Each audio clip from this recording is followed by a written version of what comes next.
you and you'll be happy to know that you're sharing a virtual stage with Robert Stevens, the founder of the Geek Squad. That's my other interviewee for this. And cool. One of the things that this panel is about is big business. We've heard from healthcare, and we've heard from education, and we've heard from a bunch of folks. Anything from sort of the big business perspective, in addition to what we just touched on, which is the security stuff, that is important for us to hear about? Well, let me try to approach that question the following way.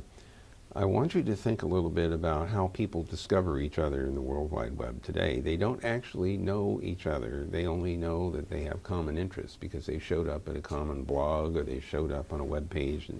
And there might have been a facilitating application on that web page. Gee, if you're interested in observing birds of North America, then everybody who is here on this web page has that interest, and here are some topics, and you can interact with each other. You discover people with mutual interests this way without actually knowing their name, address, phone number, or anything else, which the other media would have required for you to contact them. So here you have this interesting kind of opportunity for anonymous interaction. I bring this up because businesses have a need for something like that. First of all, they have a need to reach customers whom they don't know yet. They also have a need to discover either suppliers or business customers that they haven't discovered yet. The internet is useful for allowing businesses that have not ever contacted each other to come into contact with each other. And that's important when you're trying to develop markets. When you're trying to penetrate markets, you need to have the ability to make yourself visible even without knowing who the potential customers are. Now, traditional advertising is a way of doing that. You put in ads in magazines and newspapers. You don't really know who's reading those things, although you might have some demographic ideas because the newspaper or the magazine tries to tell you that. But the internet is another very effective way, in fact, maybe a more effective way of steering advertising information to people who have a particular interest. That's why Google has been very successful, because that's what we do too. So my sense here is that the business world will benefit from this ability to discover people without knowing who they are, and allowing those people to discover them, or to allow a business to interact with you even without necessarily knowing ahead of time, or you're knowing ahead of time who they are. I mean, they have to be able to get to you. Now, this creates a tension because you want that interaction to occur, but you don't want the bad guy over here to also, penetrate your shield and, interfere with your business. So once again, we're aware that not only do you need reliable service, but you need secure service. And if anything, during this course of looking back over the last 10 years, if it's 2020, looking back 10 years' time, we have to have developed significant security capabilities that we may not have today in order to secure the system for everybody's benefit. So I want to get to the punchline question. Although all of these have been punchline questions, and you've done a great job, and I really appreciate this.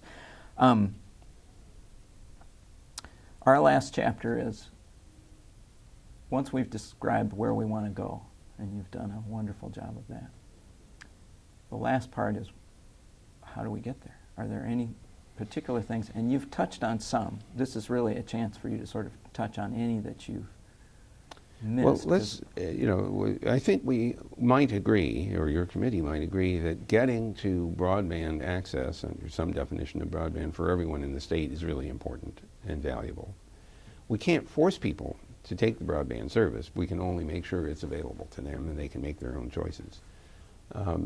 What that suggests to me is that we want to take regulatory steps, we want to take steps to create incentives for companies to invest in order to assure that there really is broadband service available, and where possible, competitively available.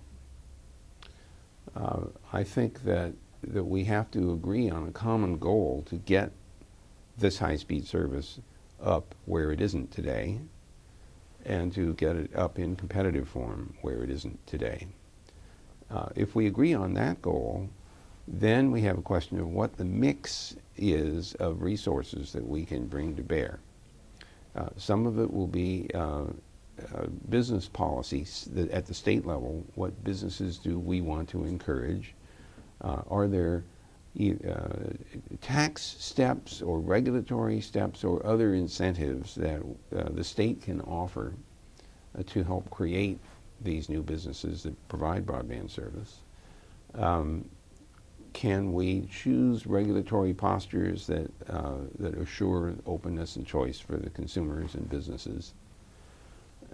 Those are all factors that have to go into a plan to get to this broadband system. And I would also suggest strongly that you institute a measurement capability, because you have to know how well are we doing.